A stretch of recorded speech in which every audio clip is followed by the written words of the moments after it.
If we find ourselves with a desire that nothing in this world can satisfy, the most probable explanation is that we were made for another world.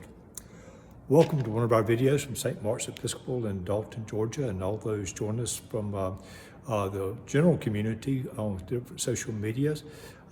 This week has been a very trying week, as just about everyone is, because of some of the violence that's happened in this country.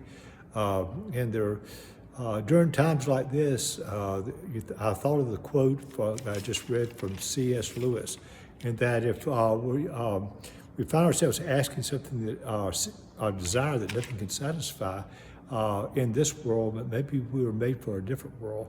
That also applies to some of the answers that we're looking for. Many times when some tragedies happen, and there are many tragedies of violence, of division, of different natural disasters or whatever, and we look for answers. We look for answers among our leaders, among the institutions, among for the church, and different things. And always at this time, that very many people who are leaders or who are commentators or publicists of some time offer their opinions and say this is what we should do, and there are various opinions that represent all different types of philosophies.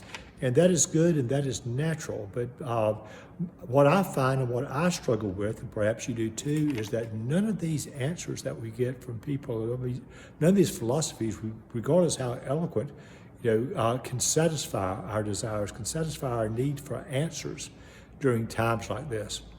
But perhaps, copying from C.S. Lewis, perhaps we don't need to seek worldly answers and worldly direction during this time, but seek it from God. That God's, that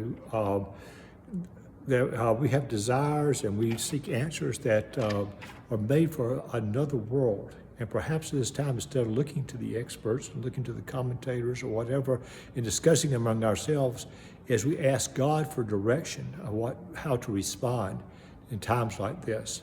And for that, we will say, thanks be to God.